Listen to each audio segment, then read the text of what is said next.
তখন যদি আমরা বেঁচে থাকতাম, মনে হয় ইসলাম এতদূর পৌঁছাতো না। আমাদের যে ইমানের স্পিড, সাহাবাদের ইমানের স্পিডের সঙ্গে তুলনা করা লজ্জাদায়ক, তুলনা করা যায় না। তো তিনাদের বিনিময়েতে হাজার হাজার সাহাবার বিনিময়ে আমরা ইসলামকে পেয়েছিলাম। কিন্তু আজকে আমরা ইসলামকে সহজে যেরকমভাবে পেয়েছি, ইসলামকে ঠিক ততটাই আমরা কুলসিত করেছি। আর এই ইসলামকে কুলসিত করার জন্য, ইসলামকে অবহেলায় কাটানোর জন্য, ইসলাম থেকে মুখ ফিরিয়ে নেওয়ার জন্য, ইসলামের মূল নীতি থেকে বেরিয়ে যাওয়ার জন্য আল্লাহ রাব্বুল আলামিন যে ঘোষণাগুলি করেছিলেন, একটির পর একটি আমাদের উপরে আসতেছে, আমাদের উপর অবিরামভাবে আসছে। কারো ক্ষমতা নেই যে আল্লাহ রাব্বুল আলামিনের বিধানের বিন্দুমাত্র পরিবর্তন করতে পারে।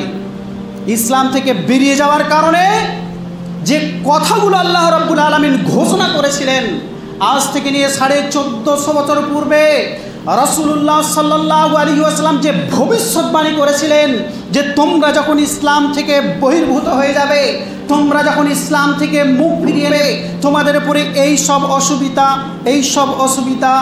সব অসুবিধাগুলো তোমাদের উপরে আসতে আছে। টের পাচ্ছি না আমরা। এখন আমাদের মাথার টনক নড়েছে যে আমরা তো মুসলিম, আল্লাহর ভাষা অনুযায়ী আমরা সর্বোৎকৃষ্ট জাতি, তাহলে আমাদের উপরে এত অত্যাচার কেন? আমাদের উপরে এত আযাব কেন? আমাদের উপরে এত নিন্দার ঝড় কেন পৃথিবীর বুকে বইছে? কেন আল্লাহ রাব্বুল আলামিন আমাদের দোয়া কবুল করছেন না? কেন আমাদেরকে গোটা পৃথিবীতে বিজয় লাভ করাচ্ছেন না? ভাবছি এখন আমরা। কিন্তু যার জন্য এই সব অসুবিধাগুলো আমাদের কাছে এসেছে, সেই জন্য আল্লাহ রাব্বুল আলামিন সেই সব অসুবিধার কারণ আল্লাহ রাব্বুল আলামিন কত আগে আমাদেরকে বলে দিয়েছেন যে তোমরা এই করলে এই হবে, এই করলে এই হবে। দৃষ্টিপাত করিনি, ভ্রুক্ষেপ করিনি, ওই জন্য আজকে আমরা সম্মুখীন হয়েছি। আল্লাহ রাব্বুল আলামিন ঘোষণা করেছিলেন, আল্লাহ রাব্বুল আলামিন আমাদের জন্য, আমাদের মতো অধমের জন্য বলেছিলেন, আওয়ালা ইয়ারাউনা, তারা কি দেখে না? আওয়ালা ইয়ারাউনা আন্নাহুম ইফতিরুনা ফি কুল্লি আমিন মাররাতান আও মাররাতাইন, তারা কি দেখে না? ইফতিরুনা, তাদেরকে ফিতনার মধ্যে ফেলা হয়, তাদেরকে পরীক্ষার মধ্যে ফেলা হয়, তাদেরকে আজমাইশের মধ্যে ফেলা হয়। ফি কুল্লি আমিন, প্রত্যেক বছর প্রত্যেকটি মানুষ, এখানে আমরা যারা বসে আছি নিজেকেই ধরে নিতে পারি ওই জায়গায়। আল্লাহ রাব্বুল আলামিন আপনার জন্য বলছেন, আমার জন্য বলছেন, প্রত্যেকেই মনে মনে করুন। আল্লাহ রাব্বুল আলামিন আপনার জন্য বলছেন যে আপনাকে আমি প্রত্যেক বছর একবার অথবা দুইবার আল্লাহ রাব্বুল আলামিন বলছেন আমি তাদেরকে ফিতনার মধ্যে ফেলি। সেটা ব্যক্তি জীবনে হতে পারে। ব্যক্তি জীবনে কেমন? খুব সুখে শান্তিতে ঘর সংসার করছি, স্ত্রীর সঙ্গে ঝগড়া ঝামেলা হয়ে গেল, স্ত্রী বাপের বাড়ি চলে গেল, কেস হয়ে গেল, একটা ফিতনার মধ্যে পড়ে গেলাম। ভালো আছি, রাস্তার মধ্যে গাড়ি চালিয়ে যাচ্ছি, হঠাৎ করে অ্যাক্সিডেন্ট হয়ে গেল, কত টাকা পয়সা খরচা, শরীরে আঘাত, একটা ফিতনার মধ্যে পড়ে গেলাম। আর্থিক দিক দিয়ে হোক, আমার কাছে অনেক টাকা পয়সা আছে, হঠাৎ করে এমন একটা অসুখ হয়ে গেল, আমার সমস্ত অর্থ চলে গেল, এই একটা ফিতনা। জমিতে অনেক ধান হয়েছে আল্লাহর রহমতে, এমন একটা ঝড় বৃষ্টি এসে সমস্ত ধান চলে গেল সব, এই একটা ফিতনা। প্রত্যেকটি ব্যক্তির জীবনে প্রত্যেকটি বছর 2 থেকে 3 বার আল্লাহ রাব্বুল আলামিনের ঘোষণা অনুযায়ী প্রত্যেকটি মানুষের জীবনে প্রত্যেক বছর 2 থেকে 3 বার ফিতনা আসে। আল্লাহ রাব্বুল আলামিন বলছেন, আওয়ালা ইয়ারাউনা আন্নাহুম ইফতিরুনা ফি কুল্লি আমিন মাররাতান আও মাররাতাইন। সেটা ব্যক্তি জীবনে হতে পারে, সেটা সাংসারিক জীবনে হতে পারে, সেটা আর্থিক ব্যাপারে হতে পারে, এবং সেটা ধার্মিক ব্যাপারে হতে পারে। প্রত্যেক বছর কোথাও না কোথাও পৃথিবীর কোনো না কোনো ক্ষেত্রে মুসলিম নির্যাতিত, এই দিকটাও আমাদের পার্সোনাল একটা ব্যাপার। গোটা পৃথিবীতে আমরা যদি ভাবি যে আমরা শাহবাজপুরের মানুষ, আমরা ওয়েস্ট বেঙ্গলের মানুষ, আমরা খুব ভালো আছি, এখনও আমাদের প্রতি কোনো আঘাত আসেনি, এখনও আমাদের প্রতি জুলুম নির্যাতন স্টার্ট হয়নি, শুরু হয়নি, এটা ভাবলে হবে না। গোটা পৃথিবীর মুসলিম হচ্ছে একটা বডি স্বরূপ, একটা বডি স্বরূপ হচ্ছে গোটা পৃথিবীর মুসলিম।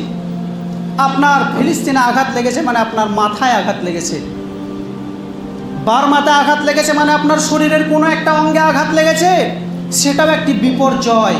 এই বিপর্যয় আপনার বিপর্যয়। আল্লাহ রাব্বুল আলামিন যেমন বলছেন যে প্রত্যেক বছর একবার থেকে দুইবার আমি মানুষকে ফিতনার মধ্যে ফেলে দিই, তো ওটা একটা আমাদেরই ফিতনা, ওটা কারো ফিতনা নয়। তো আল্লাহ রাব্বুল আলামিন তারপরে বলছেন আওয়ালা ইয়ারাউনা আন্নাকুম ইফতিরুনা ফি কুল্লি আমিন মাররাতান আও মাররাতাইন সুম্মা লা ইয়াতুবুনা ওয়ালা হুম ইয়াযাক্কারুন। কিন্তু মানুষকে ফিতনার মধ্যে ফেলে আমি সাবধান করতে চাই, কিন্তু মানুষ কত নির্বোধ, মানুষ কত বোকা, তাদেরকে এত ফিতনার মধ্যে ফেললাম, তাদেরকে আমি এত সাবধান করলাম, সুম্মা লা ইয়াতুবুনা, কিন্তু তারা তওবা করে না, তওবা করে না।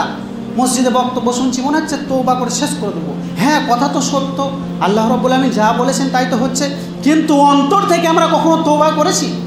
আল্লাহ রাব্বুল আলামিন তো বলছে করেননি, তাহলে কি করে করলেন?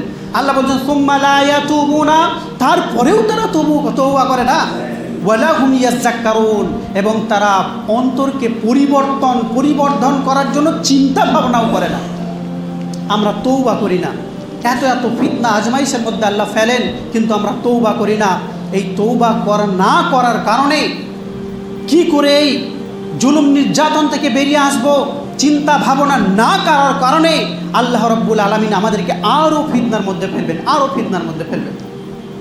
আজ থেকে 10 বছর আগের কথা ভাবেন, আজ থেকে 10 বছর আগে আমাদেরকে উদাহরণ দিতে হতো যে পৃথিবী, আমাদের ভারতের বাইরে কোথায় না কোথাও মুসলিম নির্যাতিত হয়, কখনো সিরিয়াতে, কখনো ফিলিস্তিনে, আরও কোথাও আমরা উদাহরণ দিয়ে বেড়াতাম যে কখনো মায়ানমারে মুসলিমদের উপরে অত্যাচার চলছে।